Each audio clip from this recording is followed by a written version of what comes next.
अस्सलामुअलैकुम दोस्तों, सुहेल तनवीर और आसिफ अली के लिए बहुत ही बड़ी खुशखबरी। जी हाँ, तो दोस्तों सुहेल तनवीर और आसिफ अली को दौरा इंग्लैंड के लिए पाकिस्तानी क्रिकेट टीम में शामिल नहीं किया गया। जी हाँ, तो दोस्तों लेकिन अब चेयरमैन पीसीबी एहसान मानी ने सुहेल तनवीर और आसिफ अली को बहुत बड़ी खुशखबरी सुना दी है। आपको तफसील से बताने वाले हैं इस छोटी सी इंफॉर्मेटिव वीडियो में।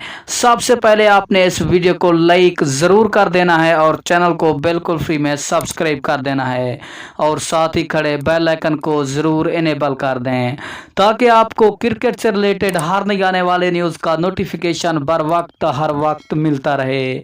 जी हाँ, तो दोस्तों आपका कोई भी कीमती वक्त ज़ाया किए बगैर बढ़ते हैं वीडियो की जानिब और सबसे पहले बात कर लेते हैं पाकिस्तानी क्रिकेट टीम इस वक्त इंग्लैंड में मौजूद है। वहाँ 29 खिलाड़ी मौजूद हैं। जी हाँ, तो दोस्तों लेकिन उस खिलाड़ियों में सुहेल तनवीर और आसिफ अली को शामिल नहीं किया गया। इसे पाकिस्तानी क्रिकेट टीम से आउट कर दिया गया है और अब सुहेल तनवीर और आसिफ अली के लिए बहुत बड़ी खुशखबरी ये है कि पाकिस्तान क्रिकेट बोर्ड सुहेल तनवीर और आसिफ अली को कैरिबियन प्रीमियर लीग खेलने की इजाज़त दे दी है। Cricketer Sohail Tanvir Asif Ali Caribbean premier league में शिरकत करेंगे, जिसके लिए पीसीबी की जानिब से दोनों क्रिकेटर्स को एनओसी जारी कर दिए गए हैं। सुहेल तनवीर आज शाम को इंग्लैंड के रास्ते से वेस्ट इंडीज रवाना हो जाएंगे और वो बारबाडोस में करतीना और प्रैक्टिस करेंगे, जबकि आसिफ अली 29 जुलाई को बरास्ता अमेरिका वेस्ट इंडीज जाएंगे, जहां वो सेनेट लोशिया में 4 रोजा करतीना और प्रैक्टिस करेंगे।